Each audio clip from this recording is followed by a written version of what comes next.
జాతీయవాద జర్నలిజానికి అసలైన వేదిక నేషనలిస్ట్ హబ్ ని సబ్స్క్రైబ్ చేసుకోండి. నోటిఫికేషన్స్ కోసం బెల్ ఐకాన్ పై క్లిక్ చేయండి. ప్రపంచ రక్షణ రంగం ప్రమాదంలో పడిందా అంటే అవుననే సమాధానాలే వినిపిస్తున్నాయి. చైనా, ఉత్తర కొరియాలు ఇందులో కీలకంగా వ్యవహరిస్తున్నట్లు తెలుస్తోంది. డ్రాగన్ కంట్రీ గూఢచర్యంపై ఎక్కువగా దృష్టి సారిస్తుంది. ఆ దేశంలో డిఫెన్స్ రంగం అంతటా దీనిపైనే ఆధారపడుతోంది. అమెరికా యుద్ధ విమానాలకు నకలు తయారు చేసిన సామర్థ్యం డ్రాగన్ కంట్రీ సొంతం.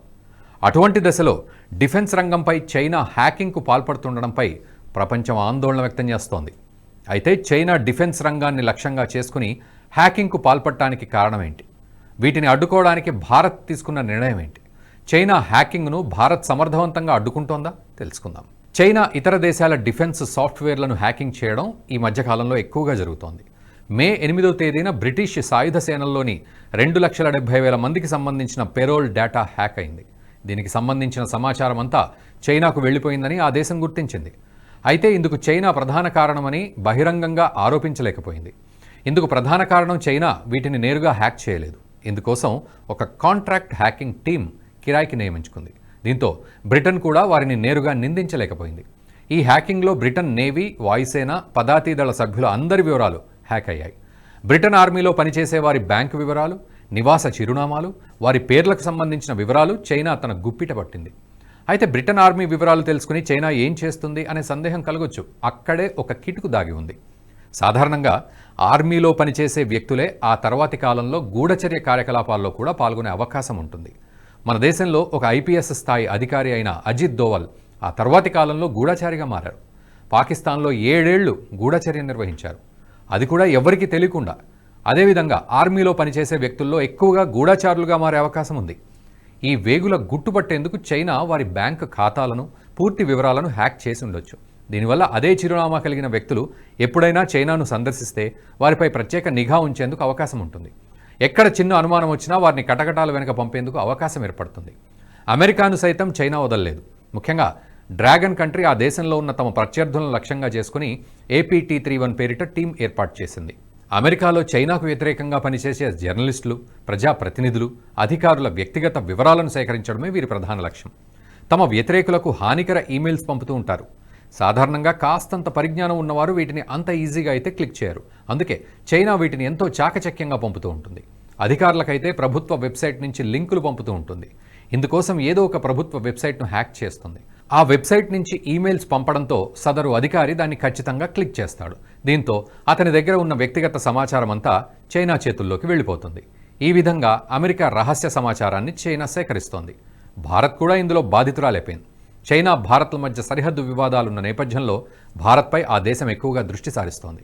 ఇందులో భాగంగానే సరిగ్గా యూకేలో చేసినట్టుగానే భారత ఆర్మీ అధికారుల వివరాలు సేకరించడానికి 2018లోనే ప్రయత్నించింది.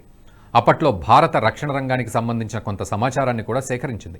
దీంతో అప్పట్లోనే భారత ప్రభుత్వం అలర్ట్ అయింది. ఏ దేశానికైనా ఇతర దేశాల గుట్టును తెలుసుకోవడం అత్యంత కీలకం.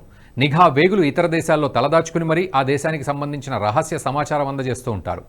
ఇదే ఆయా దేశాల మనుగడకు అత్యంత కీలకంగా మారుతుంటాయి. వేగుల నుంచి సేకరించిన సమాచారాన్ని క్రోడీకరించి తమ ప్లాన్ను అమలు చేస్తాయి. ఇందులో చైనా ఏమీ తక్కువ కాదు. ఈ దేశం ముఖ్యంగా డిఫెన్స్ రంగంపై దృష్టి సారిస్తోంది. చైనా తన సైన్యానికి కావలసిన యుద్ధ విమానాలను తయారు చేయడానికి ముఖ్యంగా ఇతర దేశాల్లో పనిచేసే వేగులపైనే ఎక్కువగా ఆధారపడుతోంది. ఆ దేశం దగ్గర ఉన్న అతిపెద్ద ఆయుధ విమానాలన్నీ అమెరికా, సోవియట్ యూనియన్కు చెందిన యుద్ధ విమానాలకు నకలుగా తయారు చేసినవే ఉన్నాయి. అమెరికాలో పనిచేసే చైనా ఇంజనీర్లను తిరిగి రప్పించుకోవడం, వారి నైపుణ్యాన్ని తన వద్ద వినియోగించుకోవడం చేస్తోంది. చైనాలోని చట్టాల మేరకు ఆ దేశ విద్యార్థులు ఇతర దేశాల్లో పనిచేసినా అందుకు సంబంధించిన వివరాలు సొంత దేశానికి పంపుతూనే ఉండాలి. ఉదాహరణకు చైనా పౌరుడు అమెరికా డిఫెన్స్ ఉత్పత్తుల తయారీలో పనిచేసినా అక్కడి సమాచారం వీలైనంత మేరకు చైనాకు పంపాలి. ఒకవేళ అలా చేయని పక్షంలో అతడు ఇబ్బందులు ఎదుర్కొనే అవకాశం ఉంది. ఈ విధంగానే అమెరికాకు సంబంధించిన ఎంతో సమాచారాన్ని చైనా సేకరించింది. వీటితో పాటు ఆయా దేశాల డిఫెన్స్ వెబ్సైట్లను హ్యాక్ చేయడం వల్ల మరింత సమాచారాన్ని సేకరిస్తోంది. అందుకే అగ్రదేశానికి సంబంధించిన అనేక యుద్ధ విమానాలకు నకలును చైనా తయారు చేసుకుంది. కేవలం చైనానే కాదు, ప్రస్తుతం ఉత్తర కొరియా కూడా ఈ హ్యాకింగ్కు పాల్పడుతోంది. భౌగోళిక రాజకీయాలు ఉద్రిక్తంగా మారిన వేళ ఉత్తర కొరియా తన డిఫెన్స్ రంగాన్ని మరింత పటిష్టం చేసుకోవాలని భావిస్తోంది. ఆ దేశానికి అగ్రరాజ్యం అమెరికాతో పేచి ఉంది. అందుకే ఖండాంతర క్షిపణులు తయారు చేసుకుంటోంది. వీటిలో కొన్నింటిని ప్రయోగించి సక్సెస్ కూడా అయింది. దీంతో అమెరికా బెంబేలెత్తిపోతోంది. అయితే ఉత్తర కొరియాకు ఇంతటి టెక్నాలజీ ఎలా సాధ్యమని ప్రపంచ అనుమానాలు వ్యక్తం చేస్తోంది. ఇదే క్రమంలో ఆ దేశం కూడా సరిగ్గా చైనా స్ట్రాటజీ ఉపయోగిస్తున్నట్లు సమాచారం. ఉత్తర కొరియా సైతం సైబర్ వార్ఫేర్ ద్వారా ఇతర దేశాల నుంచి టెక్నాలజీని దొంగిలిస్తోందని తెలుస్తోంది. భారత్ ఈ విషయంలో కాస్తంత జాగ్రత్తలు తీసుకుంటోంది. ముఖ్యంగా చైనా నుంచి భారత్కు ముప్పు ఎక్కువగా ఉండడంతో మన దేశం భారీ చర్యలు చేపట్టింది. ఇందులో భాగంగానే భారత్లోని రక్షణ శాఖ వెబ్సైట్లు, కంప్యూటర్లలో ఇంటర్నెట్తో కనెక్ట్ అయిన తమ ఖాతాలో మైక్రోసాఫ్ట్ ఆపరేటింగ్ సిస్టమ్ను దేశీయంగా అభివృద్ధి చేసిన మాయా ఓఎస్తో భర్తీ చేస్తోంది. మాయాను ఓపెన్ సోర్స్ ఆధారంగా రూపొందించారు. మాయా ఇంటర్ఫేస్ పనితీరు పూర్తిగా విండోస్ను పోలి ఉంటుంది. కొత్త ఆపరేటింగ్ సిస్టంలోకి మారినా పెద్దగా సమస్యలేమీ ఉండవు.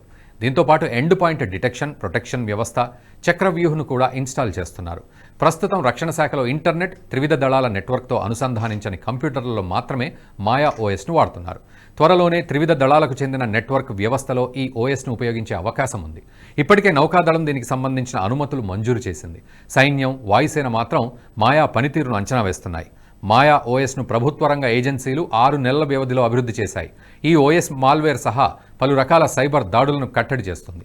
ఈ ఓఎస్ ఇప్పటికీ టెస్టింగ్ దశలోనే ఉన్నా మంచి ఫలితాలే ఇస్తోంది. దీంతో త్వరలోనే సైన్యంలో పూర్తి స్థాయిలో దీన్ని అందుబాటులోకి తీసుకొచ్చే అవకాశం ఉంది. అయితే దీనికి మరింత సమయం పట్టే అవకాశం ఉంది. భారత ప్రభుత్వం రక్షణ రంగానికి ఎంతో ప్రాధాన్యత ఇస్తోంది. ఇందులో భాగంగానే కేంద్ర ప్రభుత్వం దీనికి సంబంధించిన పనులను చక్కబెడుతోంది. ఏకంగా కొత్త ఆపరేటింగ్ సిస్టమ్లను సృష్టించిందంటే అందుకు తగిన నిబద్ధత ఎలా ఉందో అర్థం చేసుకోవచ్చు. ఈ వీడియో మీకు నచ్చినట్టయితే లైక్ చేయండి, 10 మందికి షేర్ చేయండి. అలాగే కామెంట్ల రూపంలో మీ అభిప్రాయాలను మాతో పంచుకోండి. Nationalist hub group of channels ను సబ్స్క్రైబ్ చేసుకుని తెలుగునాట జాతీయవాద జర్నలిజాన్ని ప్రోత్సహించండి. ఈ వీడియో కింద ఉన్న బెల్ ఐకాన్ పై క్లిక్ చేయడం మర్చిపోవద్దు.